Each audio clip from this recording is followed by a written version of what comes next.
Contextos. Muy buenas noches, amigas y amigos que nos hacen el favor de seguirnos a través del programa de Contextos en las redes del periódico Ultimátum.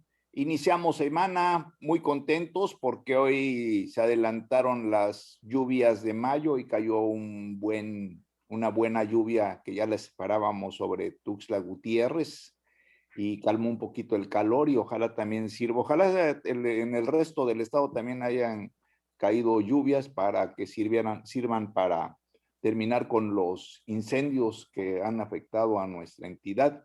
Pero aquí estamos muy contentos porque hace rato llovió y refrescó el ambiente. Y así hay una noche fresca con que iniciamos semana y este programa de Contextos. Y me da mucho gusto saludar a la maestra Enriqueta Burelo. ¿Cómo estás, Queta? Hola, buenas noches, Ricardo y Gilberto. Gusto en verlos. Maestro Gilberto Zavala, buenas noches. Buenas noches, estimado Ricardo. Buenas noches, maestra María Enriqueta Burelo. Qué gusto verlos. Pues hay muchos temas y está interesante porque ya las cosas entre las cosas políticas a nivel nacional, cada día iba a decir yo que se ponen más interesantes y más para análisis, pero la verdad es de que cada día se pone la situación prácticamente caricaturesca. Yo no sé qué está sucediendo, la verdad, y no sé si lo hacen a propósito, no sé si es culpa del presidente, es culpa del grupo político que lo rodea, pero pues si quieren arrancamos con esa reacción visceral que generó el hecho de que el presidente no logró la mayoría calificada en la Cámara de Diputados para poder llevar adelante su proyecto de reforma eléctrica. Y ahora, pues lo increíble, pero los diputados y los senadores de Morena han iniciado, yo al principio no lo creía, han iniciado una campaña en donde a los opositores los están señalando como traidores a la patria. Y bueno, o sea y una lectura que realmente molesta mucho, finalmente lo hemos platicado aquí en el programa, cuando en su momento analizamos o le dimos una repasada a la ley eléctrica, lo vimos aquí en el programa, de que pues efectivamente hay dos proyectos de nación que en este sexenio se están enfrentando, dos proyectos de nación interesantes, un proyecto estatista que efectivamente, como muchos señalan, es regresar al pasado, es regresar a las épocas de López Mateos, es regresar a esa época del Lázaro desarrollo. Cárdenas, ¿no? Pero hasta sí, Juárez en algunas hasta cuestiones. Juárez, o sea, efectivamente, mucha gente no está de acuerdo y otros que apoyan el proyecto, que se continúe el proyecto neoliberal. Más allá de cualquier cosa, pues son dos proyectos que tienen cosas buenas y cosas malas. No se puede así descalificar totalmente, este está mal y este está bien. Creo que los dos tienen aspectos interesantes y los dos tienen terribles fallas. Y uno de los retos, yo creo, para las próximas generaciones, inclusive para aquellos jóvenes que están estudiando la carrera de economía o que tienen interés político, pues sería tratar de conciliar estos dos proyectos, las partes positivas, ¿verdad? Porque eso es fundamental. El mercado dejado a la libertad total efectivamente genera riqueza, genera desarrollo. Lo único malo es que genera esa riqueza y ese desarrollo principalmente para los capitalistas y después para los demás, ¿verdad? Y en el otro caso, pues el proyecto estatista, pues está pensado para cubrir esa deficiencia del capitalismo liberal, pero a la larga se ha observado, esa es la experiencia que tenemos, que genera burocratismo, que genera inflación, y sobre todo, pues lo más terrible es que genera una burocracia que en muchas ocasiones degenera en una burocracia corrupta. Y entonces ahí salen muchos políticos que entran como políticos y salen como empresarios, que sobran los ejemplos, ¿verdad? El mejor ejemplo a nivel de México, pues es el rey mago, el equivalente político de Carlos Slim en la política, que se llama Carlos Jan González, ¿verdad? Que de humilde profesor normalista se convirtió en magnate. Nadie sabe cómo, ¿verdad? Por arte y magia, entre otras cosas, de la CONASUPO.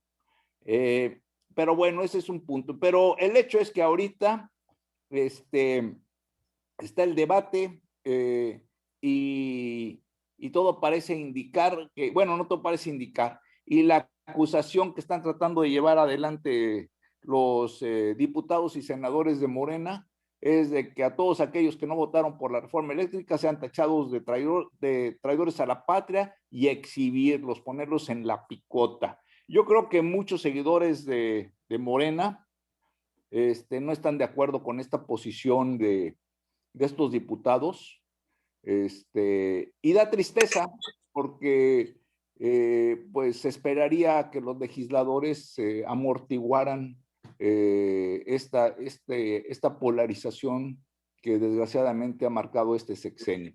Pero en fin, si quieren ustedes arrancamos hablando de, ¿cómo es? Hablando de amores y traiciones, como dice la canción, ¿verdad? Adelante, maestra Enriqueta Burelo. Bueno, es increíble al grado que hemos llegado de esta división, ¿no? Y en relación a la reforma eléctrica, recuerdan que hubo una cantidad de foros, todos los diputados se desperdigaron por todo el país haciendo foros para que las personas se enteraran, los ciudadanos, ¿verdad? La ciudadanía se enterara de qué se trataba la reforma eléctrica. Sin embargo, el lenguaje que utilizaron fue un lenguaje muy técnico que no estaba a nivel de muchos de los lugares donde ellos estuvieron explicando el tema, ¿no? Entonces la mayoría de las personas salían diciendo, pues no entendimos de qué se trata la reforma eléctrica. Luego también ha sido una cuestión común que ni los propios diputados ni diputadas leen las iniciativas de ley que les mandan. No sé si en este caso sí la leyeron a fondo, si examinaron los inconvenientes o también la parte positiva de la reforma eléctrica. Yo sé que también hubo propuestas de parte de la oposición de hacer algunas reformas que no fueron aceptadas, ¿no? Todo se transformó en un diálogo de sordos por parte de ambas partes, ¿no? Y desafortunadamente hemos llegado a una posición donde los 16 millones de personas que no votaron en la revocación de mandato, ¿no? Ellos en qué espectro de esta lucha están localizados. No votaron simplemente por flojera, no votaron porque consideraron que era una farsa. ¿Por qué? ¿Cuáles fueron los motivos por los que no votaron, no?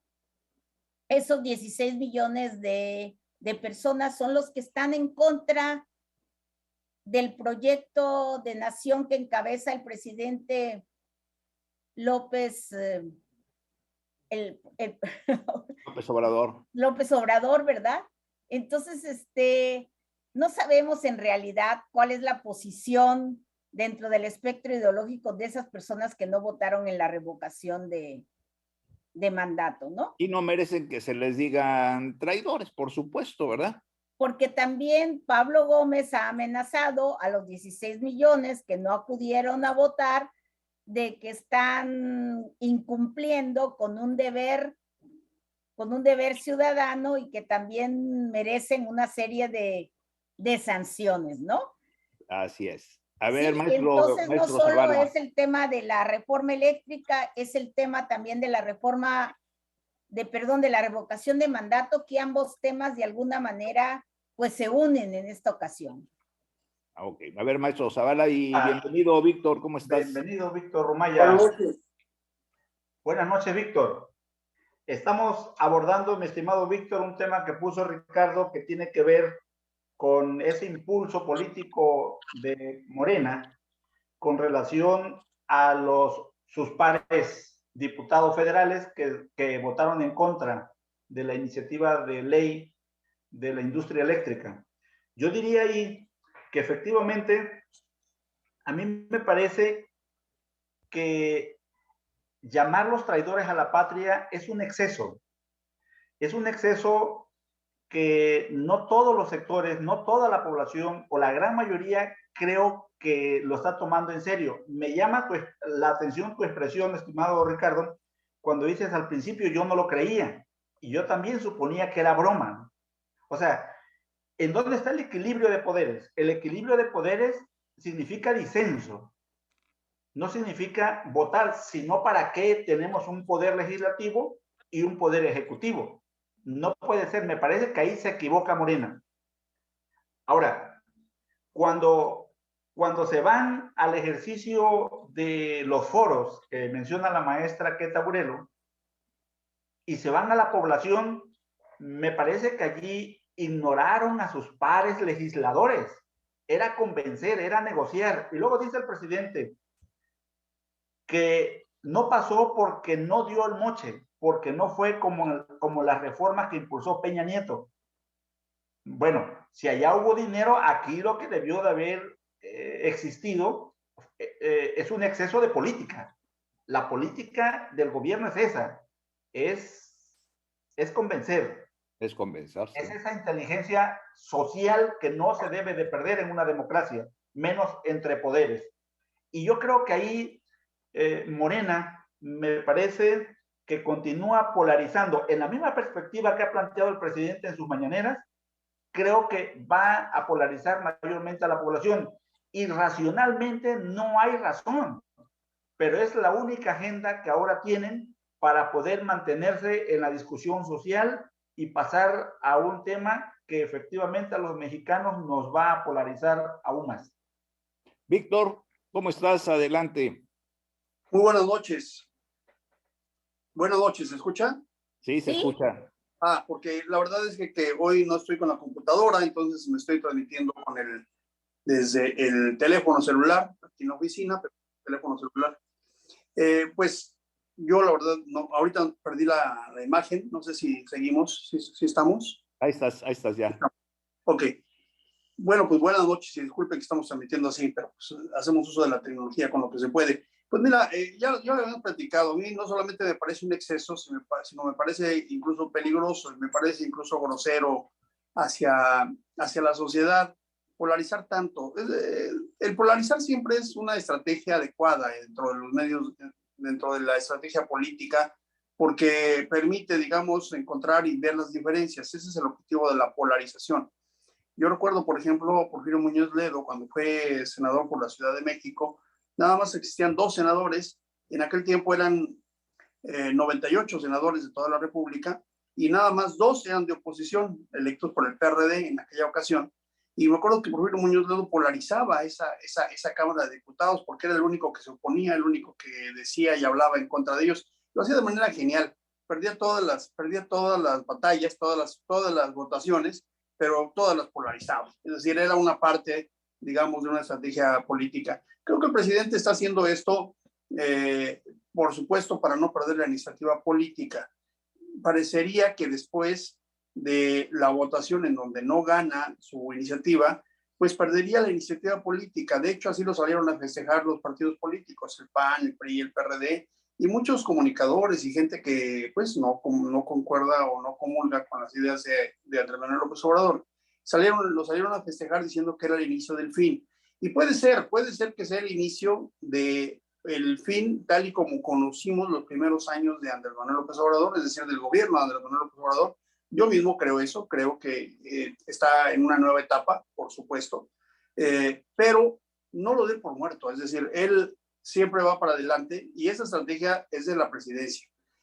Yo creo que muy mal hecha, muy mal armada y creo que pésimamente argumentada por parte del presidente de Morena y por su secretaria general, y me parece muy peligrosa para la sociedad, me parece muy peligrosa para los diputados, que merece todo nuestro respeto, cualquiera que sea, de cualquier partido, y además estemos o no de acuerdo con el sistema de representación. Yo mismo he hecho aquí varias críticas sobre el sistema de representación, incluso sobre la capacidad de ciertos políticos, no de todos, porque el otro día que dijimos que los diputados no estudiaban, no se ponían a estudiar, nos mandaron por ahí una observación donde nos decían que no todos, que algunos sí estudian. Algunos, sí es cierto. Hay algunos que estudian, hay algunos que sí leen, hay algunos que sí tienen iniciativa, hay diputados y diputadas a nivel federal y a nivel local, es cierto, pero desafortunadamente en este debate, que es al que nos referíamos en aquella ocasión y nos referimos ahora, estuvo ausente en gran medida los argumentos. Si los estudiaron, no los esgrimieron. Si los leyeron, no los expusieron. Si los conocen, no los ofrecieron a la sociedad. De tal manera que fue una discusión, el tema de la reforma eléctrica, fue una discusión más bien de principio político, es decir, una posición de un grupo contra el otro. Y bueno, y ahí perdió la votación Morena, pero no la iniciativa del presidente. Dos rasgos para argumentar lo que estoy diciendo. Uno, al otro día se presenta la iniciativa de litio, que todos sabemos, ellos mismos, los que la proponen, los que la votan, saben que es un absurdo nacionalizar algo que ya estaba nacionalizado, pretender nacionalizar una industria que no existe y pretender, no sé, quizá decretar el inicio de una empresa paraestatal para la explotación de litio, que no se ha dicho cómo sería, ¿no? Pero es decir, nos pareció, era un exceso, nos parecía algo absurdo, pero fue para no perder la iniciativa política, decir, ganamos una, perdimos una. Y después de eso viene toda esta campaña de traidores a la patria, que insisto, es grosera, peligrosa, me parece intolerante, y en la democracia no debería de existir ese tipo de campañas, porque son rasgos de los gobiernos autoritarios, ya lo dijimos la vez pasada, del estalinismo, del maoísmo, de los propios gobiernos latinoamericanos militares lo hicieron durante mucho tiempo, y a mí me parece muy peligroso para nuestra sociedad. Yo particularmente la rechazo plenamente, aunque reconozco que es una estrategia política del presidente, una estrategia política de Morena, y también reconozco que cada quien puede votar como mejor le parezca, porque fíjate que el PRI y el PAN fueron coherentes en lo que votaron, porque siempre lo estuvieron diciendo y siempre lo estuvieron planteando, y a su electorado, los que votaron por ellos, los que hayan votado por ellos, los convence, es un sector de la población. Entonces, si los convence y ellos están votando, me parece que hay coherencia y hay que respetarles. Rechazamos cualquier acto de violencia, y viniendo de la sociedad donde hay muchísimas muertes, ya vimos el tema de las mujeres, que es algo dolorosísimo para nosotros, para toda la sociedad. Y bueno, si lo rechazamos en otros sectores, ¿por qué no rechazarlo del sector público, de nuestros representantes populares, de la Cámara de Diputados? Yo creo que un problema, un error que tuvieron aquí es que esta iniciativa la debieron de haber pasado primero a la Cámara de Senadores, donde hay mayor oficio político, y quizás las cosas hubieran sido distintas. Lo dijo de manera velada Ricardo Monreal, a lo mejor aquí sí hubiera pasado, ¿no? Prácticamente dijo eso. Pero en fin, conclusión, rechazamos todas las campañas de agresión, violentas, aunque reconocemos que son estrategias políticas, pero me parece que lesionan más a la sociedad. Estamos hablando, Juan Carlos, bienvenido, buenas noches. Ya lo escuché. Estamos hablando de iniciativas y traiciones. Como dice la canción. Como dice la canción. Ya escuché, los escuché a todos, me da gusto saludarlos y ver que tenemos casa llena hoy, por eso me sumé a la charla. Estaba terminando un artículo que voy a publicar mañana, pero me sumé a la charla porque es uno de los tantos temas que vale la pena comentar. Yo comparto la visión de Víctor, sobre todo esta última, en el sentido de el presidente hay que entender al presidente, o sea, psicológicamente, ¿no? Él creció en la adversidad, creció con un delirio de persecución y se volvió un pugilista. Es decir, si un día decidieran ignorarlo todo el mundo y no caer en estas diatribas que lanza cotidianamente para o sea, no le basta con un frente. O sea, ¿qué provecho, yo no entiendo, le da al presidente pelearse con Eugenio Derbez, que tiene 4 millones más de seguidores que él, y que podría afectar a una parte de su electorado, que a lo mejor está buscando, de sus fieles, que a lo mejor está buscando un pretexto, o que a lo mejor se deja llevar por estos líderes de opinión, aunque sean cómicos, ¿no? Ahí está Zelensky, que era el Eugenio Derbez de Ucrania y ahora es el presidente. No digo que tengamos a Derbez de presidente, pero Guatemala. sí, pero a mí me parece Jimmy, ¿cómo se llamaba el de Guatemala? que le está haciendo mucho daño al país esto. Creo que este conflicto en las redes sociales está ahí en las redes sociales. Cuando uno sale a la calle cotidianamente no ves este enfrentamiento, no ves en el supermercado o en el, no sé, en muchos lugares, en los parques, que la gente se esté peleando por esto. Tal vez en las discusiones de sobremesa sí, pero así de que haya una polarización, yo creo que inclusive la propia polarización la estamos sobredimensionando. La mayoría del país se está dedicando a salir adelante como puede por la situación económica, y me parece también muy ágil, muy hábil, pero aunque muy irresponsable, que están en permanente campaña y que no les importa rebasar todos los límites. Esto de traición a la patria ya suena a dar risa, ¿no? Entonces también traicionó a la patria Juárez cuando firmó el tratado Martín Ocampo, o lo acaban de traicionar ahora que los gobernadores del sureste y el presidente fueron a ofrecerle el tren transísmico al embajador Ken Salazar para que inviertan estadounidenses. O sea, es una contrariedad, es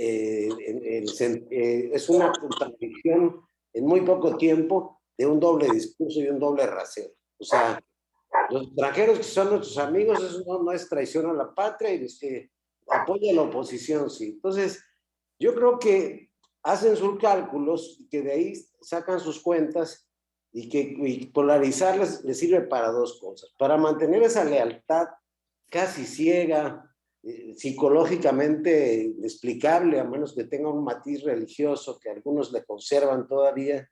Yo espero que las personas razonables vayan cambiando de opinión tarde que temprano, pero cambiar esta dinámica. O la otra es distraer los grandes problemas que tiene el país, ¿no? Porque todos los días hay hechos muy lamentables, o el encarecimiento este mes, por ejemplo, de la canasta, más de 30 productos de la canasta básica es impresionante, ¿no? Y entonces traer a todo el mundo peleando y teniendo argumentos para defender y para atacar, a mí ya no me está gustando ser parte de ese show. Así es. Pues sí, y lo que dices tú, bueno, finalmente ya Juárez, Bulnes me parece que le escribió su libro Las grandes traiciones de Juárez, donde habla precisamente de las concesiones que hizo Juárez, ¿no? El Martín Ocampo, para poder recibir apoyo de Estados Unidos y enfrentar a los franceses. Efectivamente, ¿no? Y hay muchos traidores de nuestro país que hay que verlos con cuidado, ¿no? Hay traidores tal vez que no se salvan de este calificativo, tal vez como Victoriano Huerta, que ahí tiene una... Santana, ¿no? Santana que vendió.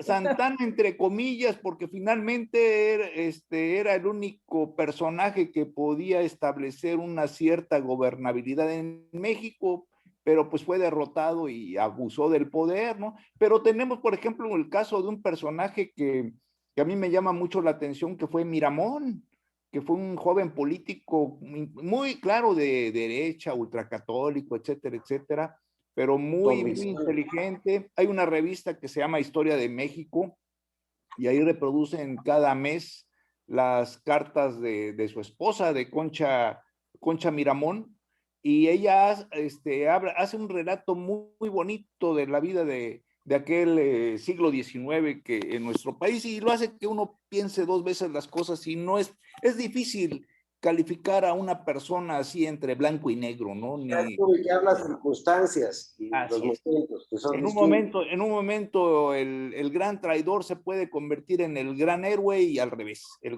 un caso, por ejemplo, Santana, déjeme precisar, maestro, fue preso y estuvo 3 meses preso y fue obligado preso a firmar a cambio de ¿Sí? su vida. Pero también hizo cosas, le Y en tocó el la tratado primera etapa, ¿verdad? En el Pascual tratado se Orozco. comprometía a no luchar contra los tejanos y respetar su independencia. No, no es que firmó un contrato de compraventa de Texas, ¿no? Así es. Lo Y hicieron además después una con zona Mamacilla. Ese es otro. despoblada, ¿no? Y el otro caso, Pascual Orozco, también es un personaje controvertido. El mismo Felipe Ángeles, que tanto admira a López Obrador, fue fusilado como traidor porque estaba contra la Constitución de 1917 y contra Venustiano Carranza. En fin, el tema da para más. Da para más. Pero, como bien señala Juan Carlos, efectivamente esto se da en un contexto, y también lo señala Víctor, esto se da en un contexto de una continua búsqueda de estar como en campaña política, pero el que está en campaña política, pues es nuestro querido amigo, amante de todos los mexicanos, ¿verdad? Que le gustan los frijoles, el sombrero de charro, la música mexicana, y en fin, ¿verdad? Que se llama Donald Trump. Donald Trump. ¿Verdad? Y que en campaña en Ohio se aventó la puntada de decir que allí él es el único, la oposición creo que lo va a ir a visitar, creo que posiblemente... que dobló, ¿no? Que dobló yo creo que pronto vamos a ver allá los líderes del PRI, del PAN, del PRD, seguramente le van a hacer una visita a Donald Trump para que les platique la receta. Primero para para enfrentarse y doblar a López Obrador, y segundo para que, a pesar de que le pone las condiciones, todavía logre que López Obrador diga que es un personaje simpático, ¿verdad? A veces dicen que Dios los crea y ellos se juntan, pues aquí tal parece que eso sucede. Entonces, pero pues además sí. Es curioso que ahora sale Lozoya a decir, ¿no? Que Peña Nieto le indicó directamente a él que entregara un moche, ¿verdad? A Anaya para que votara por la reforma eléctrica, ¿no? Sí, pero a ver, en el caso de Donald Trump, porque también la discusión se ha simplificado. ¿Ustedes creen que verdaderamente el gobierno mexicano, porque muchos dicen, bueno, es que lo dobló, y Trump, pues eso es lo que dice, que en un momento determinado le dijo que cerrara la frontera y la cerró casi tronándole los dedos? Pero realmente México alguna vez o en ese momento hubiera sido una buena estrategia, ahí sí levantar un espíritu nacionalista y decirle a Donald Trump, ¿sabes qué? No voy a cerrar ninguna frontera y hazle como quieras. Y esto, aunque estuviera repercutido en los aranceles. Oigan, se nos está acabando el tiempo. Yo diría 2 cosas, si me lo permiten. Primero decir que una cosa es andar en campaña y estar haciendo política, como justifica Marcelo Ebrard las declaraciones de Donald Trump.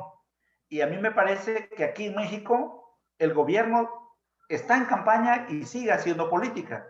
Pero la respuesta que da el presidente me parece que es muy simple, demasiado simple, comparado con la posición que traía cuando era oposición. Y creo que ahí nos deja mucha tela de dónde cortar. Víctor, Juan Carlos. Tienes audio, te falta audio. Ahí, bueno, muy rápido. Tiene razón, Gilberto. Andar en campaña es muy distinto. Acuérdense lo que dijo López Obrador de Donald Trump, que dijo que lo iba a enjuiciar, lo iba a llamar traidor a las Américas, no sé qué más, a dónde hubiera llevado este argumento. En realidad dijo que hasta le mandó una carta de extrañamiento cuando estaba en campaña Andrés Manuel, y nada más llegó al gobierno y se comportó de manera distinta. Pues lo mismo pasa con Trump. Una cosa es ser candidato y otra cosa es ser presidente de cualquier nación, en este caso Estados Unidos, en este caso México. Ahora, la pregunta muy concreta que hace Ricardo del Muro, ¿qué hubiera pasado? Pues mira, la verdad es que pensar que nos peleamos con Estados Unidos de alguna manera es una verdadera locura. Ya en términos reales de política pública, en términos reales de política de gobierno. ¿Por qué? Porque dependemos de Estados Unidos la mayoría de nuestra economía está ligada directa o indirectamente a Estados Unidos. Así se definió hace muchos años y así sigue siendo, pero además no solamente en términos económicos, sino en términos de seguridad continental. México se ha doblegado a Estados Unidos, no en esta ocasión, sino en muchísimas ocasiones, pero porque no le queda de otra. Recuerden las